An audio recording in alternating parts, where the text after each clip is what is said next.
Please मुझे काम दे दो। इसने ऐसा किया लिटरली। सैफ अली खान की बेटी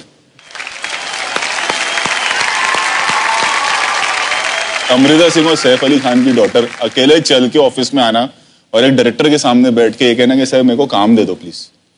मुझे रोना आ गया। अरे मैंने बोला तू पिक्चर कर ले। नमस्कार, आज हम आपके सामने प्रस्तुत हुए हैं किसी पर व्यंग करने नहीं। दो चेहरे हैं बॉलीवुड के और दोनों की सोच में जमीन आसमान का अंतर है, उनके सिद्धांतों में जमीन आसमान का अंतर है। कभी कभी तो विश्वास ही नहीं होता कि क्या ये सच में एक ही शहर में रहने वाले लोग हैं, एक ही इंडस्ट्री में काम करने वाले लोग हैं।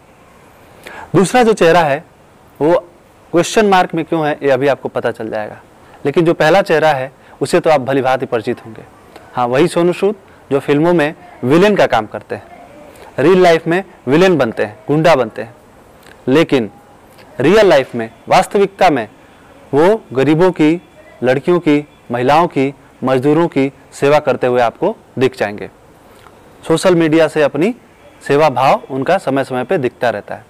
अभी लॉकडाउन के समय जब सरकारें असफल हो गई थी मजदूरों को उनके घर तक पहुंचाने में, उनके घर के लोगों तक उनको पहुंचाने में, तब उस समय हीरो बनकर सामने आए थे सोनू सूद जी और उन्होंने कई हजार मजदूरों को उनके घर पहुंचाया था, उनके खाने पानी का व्यवस्था किया था।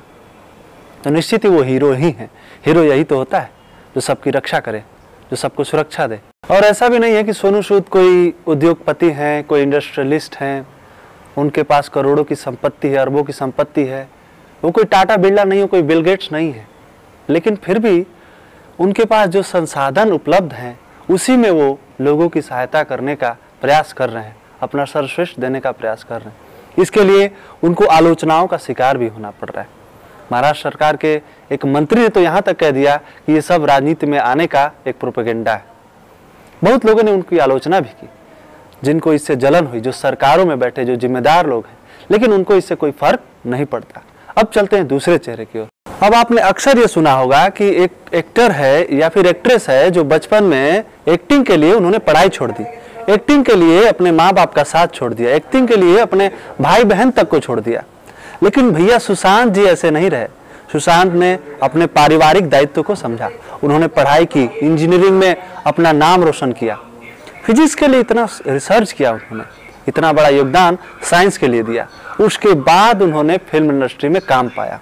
ऐसा नहीं है कि सैफ अली खान की बेटी की तरह मुझे काम दे दो और फिर उस पे सेट्टी साहब को आ जाता है रुलाई, वो रो के कहते हैं कि मुझे रुलाई आ गया और काम दे देते हैं। वीडियो देखा आपने? तो सुशांत भैया जिनकी हत्या हुई है, उस हत्या के बाद से पूरा देश उनसे जुड़ गया है और नेपोटिज्म के खिलाफ एक बड़ी जंग शुरू हो गई है। और इसका अच्छा फायदा भी आपने देखा, सड़क 2 का कैसा हाल किया जनता ने। लेकिन यहाँ पे कुछ लोग हैं जो उसका फायदा उठाना चाहते हैं, जैसे एकता कपूर। अब एकता कपूर जो इतनी महान कलाकार जितेंद्र जी की बेटी हैं, वो अपने भाई के ही साथ कैसी कैसी फिल्में करती है, जिसका सामाजिकता से कोई सरोकार नहीं, कुछ भी लेना देना नहीं, आम आदमी से कुछ भी इसका लेना देना नहीं। और अब उन्होंने सुशांत सिंह राजपूत के मौत से भी पैसा कमाना शुरू कर दिया है। उन्होंने एक फंड शुरू किया था, पवित्र रिश्ता फंड। नाम देख रहे हैं आप, पवित्र रिश्ता फंड। और उसमें चित्र किसका लगा है? सुशांत भैया का। सुशांत भैया जिनकी हत्या की गई, वो ये बताना चाहते हैं, फंड इसीलिए है, फंड का मोटो उन्होंने बताया है कि जो लोग मानसिक रूप से बीमार हैं उनके लिए ये फंड इकट्ठा किया जा रहा है।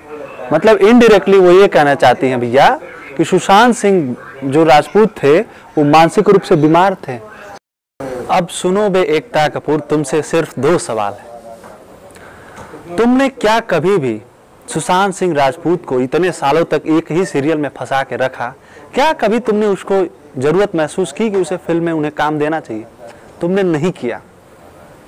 और तुम तो इतनी बड़ी निर्माता हो, तुम्हारे पप्पा इतने पैसा वाले हैं, इतने जबरा एक्टर रहे हैं, वो पैसा क्या किए तुम लोग? क्यों नहीं तुम उससे मेंटल इलनेस के लिए काम कर रहे हो? सुशांत भैया को ये बताकर कि वो मेंटल इल थे और तुम उससे फंड इकट्ठा कर रही हो।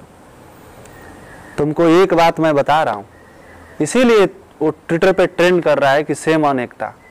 और जितना जल्दी तुमको ये बात तुम्हारे भेजा में घुस जाए उतना ही अच्छा है, नहीं तो काम बंद करके तुम्हें बैठना पड़ेगा बेरोजगार। समझी कि नहीं बात को? चलते हैं, नमस्कार।